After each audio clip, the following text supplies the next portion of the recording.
তালের তো অনেক রকমের রেসিপি খেয়েছেন, একবার হলেও এই রেসিপিটি ট্রাই করুন। অসম্ভব মজার খেতে আর দেখতেও অসাধারণ, একদম ইউনিক রেসিপি। তালের কদম ফুল পিঠা রেসিপি বানানো একদম সহজ, যে দেখবে সেই কিন্তু তৈরি করতে পারবে। তো রেসিপিটি ভালো লাগলে অবশ্যই চ্যানেলটিকে সাবস্ক্রাইব করে আমার পাশে থাকবেন। তাল কদম ফুল রেসিপিটি তৈরি করার জন্য এখানে আমি চাল নিয়েছি, আর এটা আমার বাসমতি চাল আছে। এখন চালটা খুব ভালো করে ধুয়ে নিতে হবে।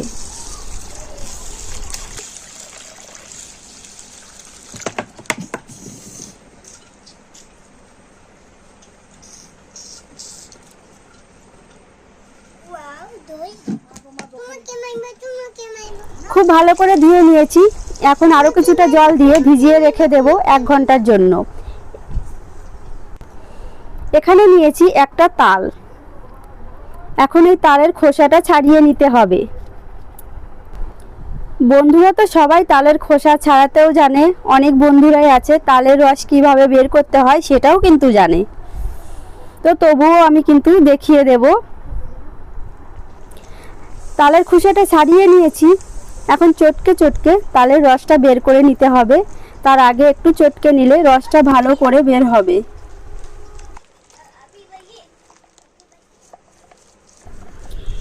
এখন একটা ঘষা নিয়েছি, এই ঘষাটাই কিন্তু ঘষে ঘষে তালের রসটা বের করে নিতে হবে।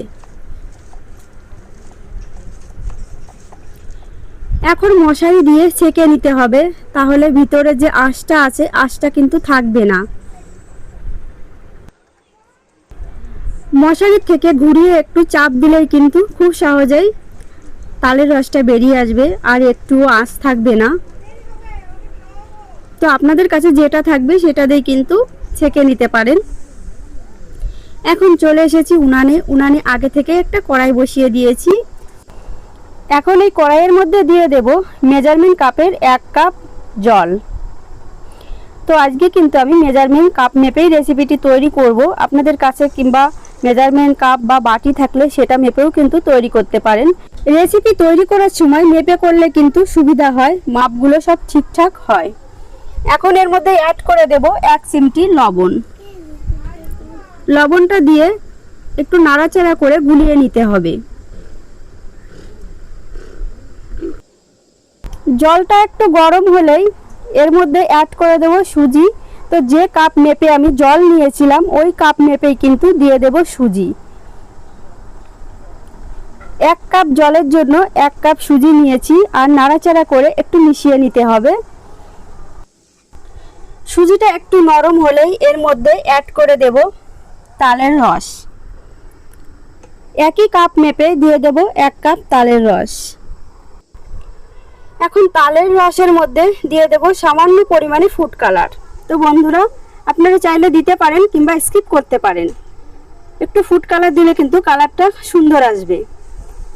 এখন সব কিছু খুব ভালো করে মিশিয়ে নিতে হবে, আর উনানের আঁচটি একদম লো টু মিডিয়ামে রেখে এই কাজটি করতে হবে।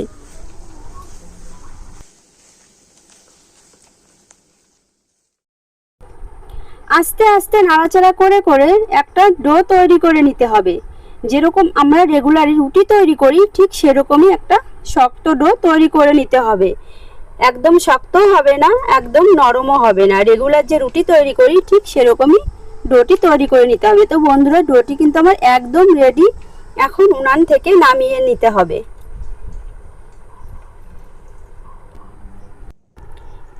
এই প্লেটের মধ্যে ঢেলে একটু ঠান্ডা করে নিতে হবে, খুব ঠান্ডা করা যাবে না। যতটা হাতে সহ্য হয় ঠিক সেরকমই ঠান্ডা করে নিতে হবে। এখন একটা পুর তৈরি করে নেব। তার জন্য উনানে একটা কড়াই বসিয়ে দিয়েছি, আর কড়াইয়ের মধ্যে নিয়ে নিলাম নারকেল কোড়া। এখন এর মধ্যে অ্যাড করে দেব আখের গুড়। তো বন্ধুরা এখানে কিন্তু আমি আখের গুড় দিয়েছি, আপনারা চাইলে এখানে খেজুরের গুড় কিংবা চিনি দিয়েও পুরটি তৈরি করে নিতে পারেন।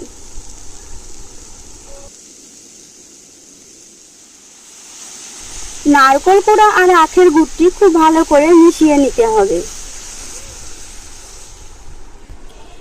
এখন একটু নাড়াচাড়া করে পুরটি তৈরি করে নিতে হবে। ঠিক যেরকম নাড়ুর পাক আসে সেরকমই একটা পাক দিয়ে পুরটি তৈরি করে নিতে হবে, তাহলে কিন্তু খেতে ভীষণ ভীষণ ভালো লাগবে।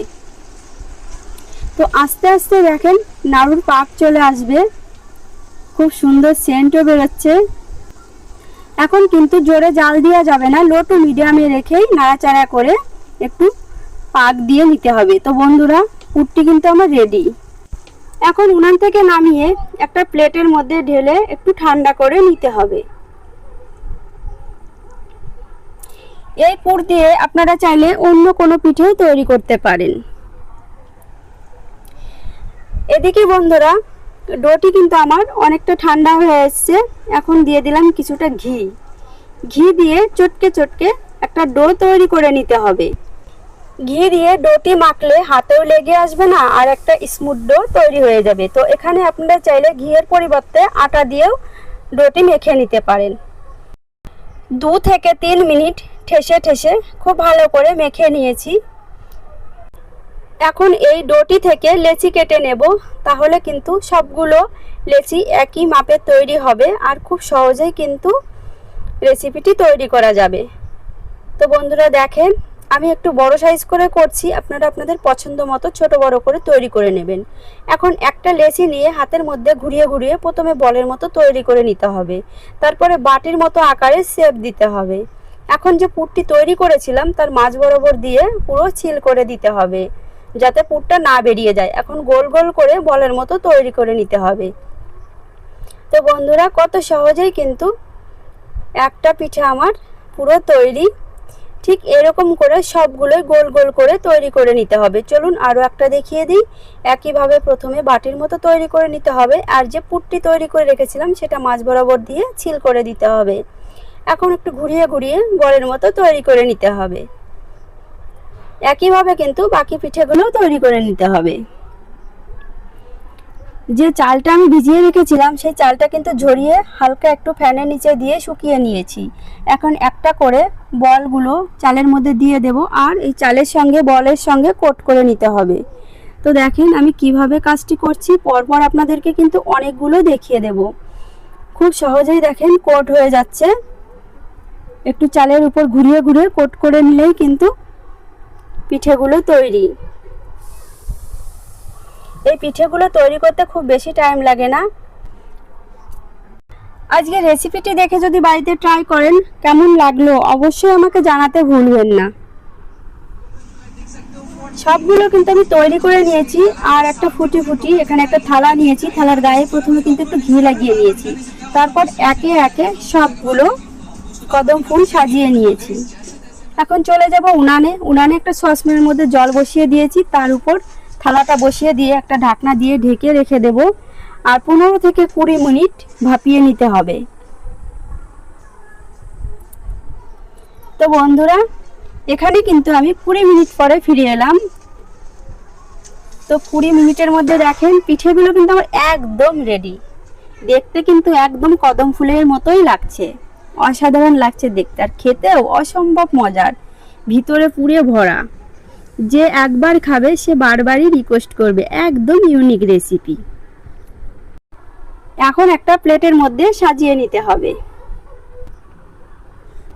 তো বন্ধুরা, যারা আগে থেকে আমার চ্যানেলটি সাবস্ক্রাইব করেছেন তাদেরকে তো অসংখ্য অসংখ্য ধন্যবাদ।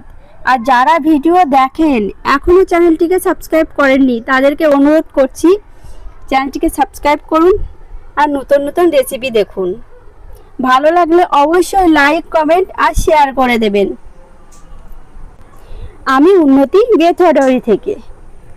আমার বেথুয়া ডেয়ারির কোনো দাদাভাই দিদিভাই যদি এই ভিডিওটি দেখেন, অবশ্যই আমাকে জানাতে ভুলবেন না যে আমি বেথুয়া ডেয়ারি থেকে দেখছি। তাহলে আমার ভীষণ ভীষণ ভালো লাগবে, মনে হবে আমার নিজের কেউ, কাছের কেউ রেসিপিটি দেখেছে। আপনি কি এখনো আমার সাথে আছেন? যদি সাথে থেকে থাকেন আপনাকে অসংখ্য অসংখ্য ধন্যবাদ। আজকের মতো বিদায়।